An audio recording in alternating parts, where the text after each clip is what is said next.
नमस्कार दोस्तों, स्वागत है आप सभी का पाथफाइंडर पे फिजिकल ज्योग्राफी की लेक्चर सीरीज में, जिसमें कि हमने ऑलरेडी आपके साथ टेम्परेट साइक्लोन्स के टॉपिक को डिस्कस करना शुरू कर दिया था। अब आज इस पर्टिकुलर वीडियो में उसी डिस्कशन को आगे बढ़ाने वाला हूं। आप यहां पे देख सकते हैं टेम्परेट साइक्लोन्स का दूसरा भाग है जो कि हम आज यहां पे डिस्कस करने वाले हैं। पार्ट नंबर 1 में हमने डिस्कस किया था कि टेम्परेट साइक्लोन्स की परिभाषा क्या होती है। मोर इंपॉर्टेंटली हमने बात करी थी कि वो कौन से एटमॉस्फेरिक कंडीशंस हैं जिनके अंदर टेम्परेट साइक्लोन्स बेसिकली ओरिजिनेट करते हैं। उसके बाद हमने इनकी वर्टिकल मूवमेंट की, हमने इसकी हॉरिजॉन्टल मूवमेंट की बातचीत भी आपके साथ करी थी। इतना ही नहीं, हमने ये भी डिस्कस किया था कि टेम्परेट साइक्लोन्स के अंदर जो सोर्स ऑफ एनर्जी है वो कहां से आता है। ये सारी की सारी बातें काफी रेलिवेंट है when it comes to the GS paper point of view. उसके बाद पार्ट नंबर 2 में जो मैं आपके साथ अब डिस्कस करने वाला हूं, it is going to be a very very brief discussion, जिसमें कि मैं आपके साथ डिस्कस करूंगा इनकी जो वेरियस स्टेजेस होती हैं एवोल्यूशन और डेवलपमेंट की, उसके बारे में। Now the reason that I have kept this in a different part is very very simple, because जो ये वाली स्टेजेस हैं असल में इसको लेकर जीएस में कभी भी सवाल पूछा नहीं गया है। अभी तक जितनी बार भी हमने ये वाला सवाल देखा है, इसको हमने ज्योग्राफी ऑप्शनल के अंदर देखा है। सो मैं पहले ही आपको बता दूं कि अगर आप लोग इन स्टेजेस को ज्यादा अच्छे से नहीं भी समझ पाते हैं, घबराने वाली कोई बात नहीं है, बिकॉज ये चीजें जीएस पॉइंट ऑफ व्यू से उतनी ज्यादा काम की नहीं है। हाँ, यदि आपका ऑप्शनल ज्योग्राफी है उस केस में आपके लिए ये काफी ज्यादा डिटेल में पढ़ना पड़ेगा, बल्कि उस केस में इस वीडियो में केवल आपको एक ओवरव्यू मिलने वाला है, बहुत ज्यादा डेप्थ में हम लोग नहीं जाएंगे। एनीवेज, स्टार्ट करते हैं मेरे साथ इस लेक्चर को। मेरा नाम है अनिरुद्ध। इस लेक्चर की पीडीएफ को डाउनलोड करना चाहते हैं तो यहां पर दिए गए टेलीग्राम चैनल के माध्यम से कर सकते हैं। इसके अलावा अनअकैडमी ऐप पे मुझे फॉलो करना बिल्कुल ना भूलें, सो दैट वहां पर आपको मेरे सारे के सारे जो स्पेशल क्लासेस हैं उसकी नोटिफिकेशंस मिलती रहें और मेरे प्लस कोर्सेज के बारे में जानकारियां भी आपको वहां पर जाके मिलती रहें। All right, so directly jumping to the point, temperate cyclones की एवोल्यूशन और डेवलपमेंट की हम लोग बात कर रहे हैं। यहां पर हमने आपको बताया भी था शुरू में कि जिस तरीके से फ्रंट के फॉर्मेशन को हमने फ्रंटोजेनेसिस कहा था और फ्रंट की डेथ को हमने फ्रंटोलाइसिस कहा था, उसी तरीके से जो साइक्लोन है, क्योंकि टेम्परेट साइक्लोन काफी हद तक फ्रंट के साथ संबंध रखता है, फ्रंट्स की फॉर्मेशन जो है वही टेम्परेट साइक्लोन्स की फॉर्मेशन को भी बताती है। इसी तरीके से जो पीरियड ऑफ अ साइक्लोन है फ्रॉम इट्स इंसेप्शन यानी कि साइक्लोजेनेसिस टू इट्स टर्मिनेशन यानी कि फ्रंटोलिसिस is called the life cycle of a cyclone, जो कि कुल मिला के 6 स्टेजेस में पूरा होता है।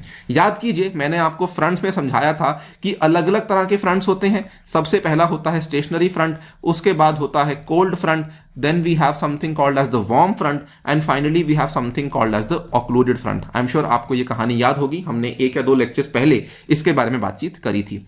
इन्हीं 4 स्टेजेस में से ही आपकी निकलने वाली हैं 6 स्टेजेस जो कि टेम्परेट साइक्लोन्स में देखने को मिलती हैं। हमने ये भी आपको समझाया था कि टेम्परेट साइक्लोन्स का जो पूरा का पूरा लाइफ साइकिल है वो काफी हद तक फ्रंट्स से ही जो है डिराइव होता है। उसी तरीके से जो इसकी 6 स्टेजेस हैं वो भी आपकी यही 4 स्टेजेस में से डिराइव होने वाली हैं। यही 4 टाइप की जो फ्रंट्स हैं इनमें से डिराइव होने वाली हैं। एक चीज का ध्यान रखिए, ये जो 6 स्टेजेस यहां पे हम डिस्क्राइब करने वाले हैं ये असल में ज्योग्राफी ऑप्शनल में पढ़ाया जाता है, पोलर फ्रंट थ्योरी वहां से डिराइव होती हैं। डायरेक्टली जंपिंग, स्टेज नंबर 1 क्या है? अगेन याद कीजिए, 2 तरह के फ्रंट्स आपके होते थे। फ्रंट्स में क्या होता था कि सबसे पहले आपका जो एक एयर मास है वो एक दूसरे एयर मास के आमने सामने आ रहा है, ये आपका पहला स्टेज था, जिसको हम लोग क्या बोलते थे? इसको हम लोग बोलते थे स्टेशनरी फ्रंट। इस पर्टिकुलर स्टेशनरी फ्रंट में क्या होता था कि यहां से आपका जो कोल्ड एयर मास है वो आ रहा है और यहां से आपका आ रहा है वार्म एयर मास। सो स्टेज 1 में it involves the convergence of 2 air masses जिनकी कंट्रास्टिंग फिजिकल प्रॉपर्टीज हैं और उनकी डायरेक्शंस भी कंट्रास्टिंग हैं, दोनों एक दूसरे के आमने सामने आ रहे हैं। Initially the air masses move parallel to each other and a stationary front is formed. इसको हम लोग साइक्लोन के कंटेक्स्ट में स्टेशनरी स्टेज नहीं बल्कि इसको हम लोग इनिशियल स्टेज कहेंगे, या फिर आसान भाषा में स्टेज नंबर 1 भी इसको हम लोग कह सकते हैं। ये आपकी पहली स्टेज है। इसका डायग्राम देख लीजिए, यहां पर आपके सामने पेश कर रहा हूं। ये देखिए ए लिखा हुआ है, स्टेज नंबर 1 है। ये आपकी वार्म एयर है, ये आपकी कोल्ड एयर है, कोई आपस में इनका इंटरेक्शन नहीं है और ये बीच में बना हुआ है फ्रंट। तो हमने इसको अलग तरीके से दिखाया है, but anyways important to note क्या है कि इसमें आपका कोई इंटरेक्शन दोनों एयर मासेस के बीच में नहीं हो रहा है। स्टेज नंबर 2 में क्या होता है? अब धीरे धीरे दोनों एयर मासेस और करीब आना शुरू करेंगे।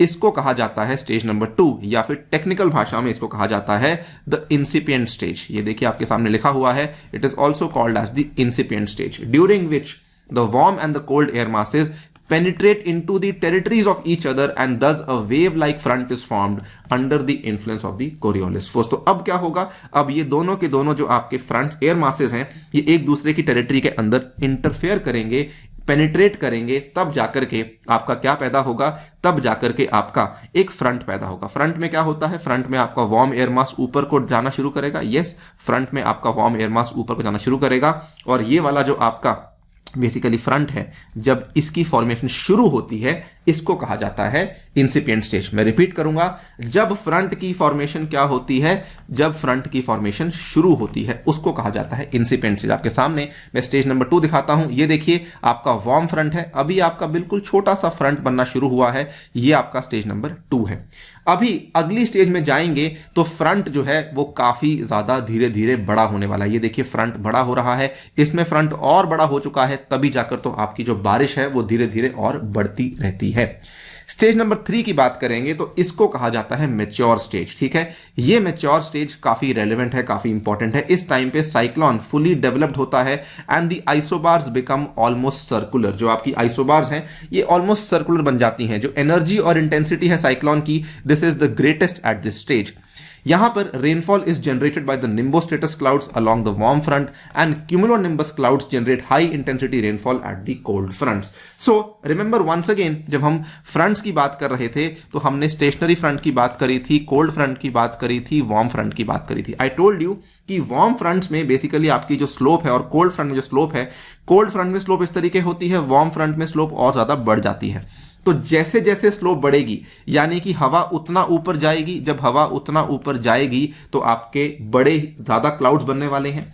सो जो मैच्योर स्टेज होती है इसमें आपको बहुत ज्यादा रेनफॉल देखने को मिलती है। जब हमने यही बोल दिया कि एनर्जी और इंटेंसिटी यहां मैक्सिमम होने वाली है तो रेनफॉल भी यहां पर मैक्सिमम होने वाली है। जब एनर्जी इंटेंसिटी मैक्सिमम होगी तो स्वाभाविक सी बात है कि रेनफॉल भी बहुत ज्यादा होने वाली है। तो यहां पर निम्बोस्ट्रेटस क्लाउड्स भी बारिश लेकर आएंगे और क्यूमुलोनिम्बस क्लाउड्स भी बारिश लाना शुरू करेंगे। अभी तक हमने क्या देखा, स्टेज नंबर 1 में थोड़ी सी आपकी एयर मासेस क्लोज आना शुरू हुई, स्टेज नंबर 2 में क्लोज आ चुकी हैं, फ्रंट्स बनना शुरू हो चुके हैं, स्टेज नंबर 3 में फ्रंट्स अपनी पीक को टच कर चुके हैं। स्टेज नंबर 4 में क्या होगा, अब आपका साइक्लोन कम होना शुरू हो जाएगा। पहली 3 स्टेजेस ग्रोथ की स्टेजेस हैं, आखिरी 3 स्टेजेस डिक्लाइन की स्टेजेस हैं। The warm sector of the cyclone is narrowed due to the more advancement of the cold front than the warm. जैसे जैसे वार्म फ्रंट डिक्लाइन करेगा एनर्जी जो है वो डिक्लाइन करना शुरू कर देगी। This is because the warm air mass is the source of energy of the temperate cyclone. Remember हमने बताया था जो हवा हॉट होगी उसी हवा के अंदर तो ह्यूमिडिटी होगी, जो हवा कोल्ड होगी दोस्तों वो हवा ड्राई होगी, जो ह्यूमिड हवा होगी वही आपकी हवा होगी जो कि बारिश लेकर आने की क्षमता रखती है। याद कीजिए वो सारे के सारे कॉन्सेप्ट्स जो कि मैंने आपको रिलेटिव ह्यूमिडिटी में समझाए थे। सो बिल्कुल वही बात है, जो हवा गर्म होगी वही हवा में नमी होगी, वो नमी वाली हवा ही आपकी आगे जाके बारिश करवाएगी। और ये स्टेज नंबर 4 है। इस केस में क्या होगा, वार्म फ्रंट जिसकी हवा हॉट और ह्यूमिड है उसका जब दायरा कम होना शुरू हो जाएगा तो ऑटोमेटिकली रिलेटिव ह्यूमिडिटी डाउन आना शुरू हो जाएगी। ऑटोमेटिकली आपकी जो बारिश की संख्या है, जो बारिश की मात्रा है वो कम होना शुरू हो जाएगी। स्टेज नंबर 5 में आपका साइक्लोन ऑलमोस्ट मरना शुरू हो जाता है। It starts with the occlusion of the cyclone. Occlusion मतलब कि death of the cyclone when the advancing cold front finally overtakes the warm front and an occluded front is formed. Remember again, जो चौथी stage थी, चौथी stage में क्या था, चौथी स्टेज में हमारा ऑक्लूडेड फ्रंट पैदा हो रहा था जिसमें कि आपका जो वार्म फ्रंट था वो कंप्लीटली ऊपर जा चुका था। जो वार्म फ्रंट था वो कंप्लीटली ऊपर जा चुका था। ये आपका वार्म फ्रंट था, ये आपका कोल्ड फ्रंट है और इस स्टेज को हमने नाम दिया था द ऑक्लूडेड फ्रंट। और ये चीज आपको देखने को मिलती है स्टेज नंबर 5 में ओवर हियर, राइट सर। सो ये इस टाइम पे intensity of rainfall and winds और कम हो जाती है बिकॉज आपका फ्रंट जो है वो खत्म हो चुका है। अब क्या है, केवल एयर मासेस बच गए हैं, एक के ऊपर एक एयर मास आ चुका है।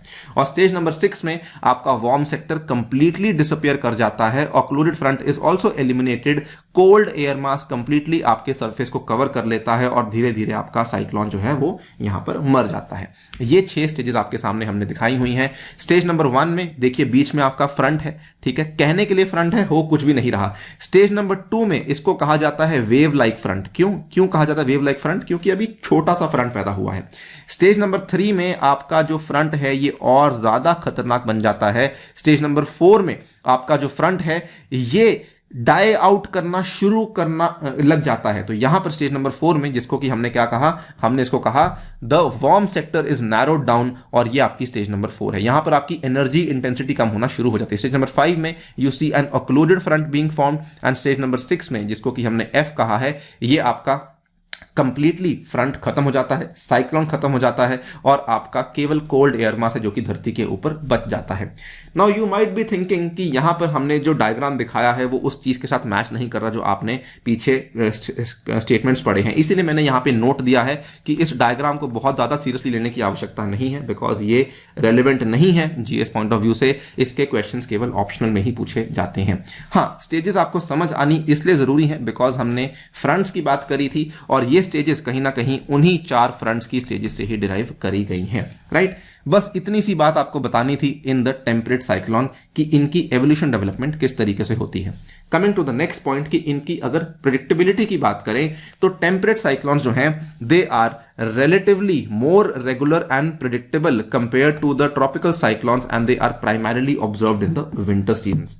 अभी आपको ये पॉइंट समझ नहीं आएगा, ये पॉइंट आपको अगले लेक्चर में समझ आएगा जब मैं ट्रॉपिकल साइक्लोन्स की बात करूंगा। अगला लेक्चर आपके सामने मैं कल ही पेश करने वाला हूं, सो वो क्लैरिटी आपको मिल जाएगी। बेसिकली आपको एक चीज ध्यान रखनी है कि ये ज्यादा प्रेडिक्टेबल होते हैं, और ये ट्रॉपिकल साइक्लोन्स से ज्यादा आपको देखने को मिलते भी हैं, और इनकी जो ऑब्जर्वेशन है ये विंटर सीजन में आपको ज्यादातर देखने को मिलती है। ठीक है, ये वाली बात को प्लीज ध्यान रखिएगा। टेम्परेट साइक्लोन के साथ जुड़ा हुआ एक और कॉन्सेप्ट है जिसको वैसे तो हम लोग इंडियन ज्योग्राफी में कवर करने वाले हैं, but that concept is very very important, I don't want to miss it right now.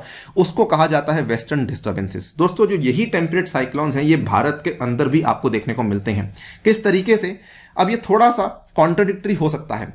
Normally हम लोग क्या देखकर आए थे कि टेम्परेट साइक्लोन्स जो है ये 35 डिग्री से 45 डिग्री लैटिट्यूड के बीच में देखने को मिलते हैं। हमने पिछले लेक्चर में इसकी परिभाषा में आपको बताया था कि इसके लैटिट्यूड्स काफी इंपॉर्टेंट हैं ना। ये वाले जो लैटिट्यूड्स हैं असल में यही कहीं ना कहीं भारत के अंदर भी कुछ ना कुछ इन्फ्लुएंस लेकर आ रहे हैं। ये देखिए यहां पर क्या होता है, यहां पर आपका है मेडिटरेनियन सी। ये मेडिटरेनियन सी से शुरू होते होते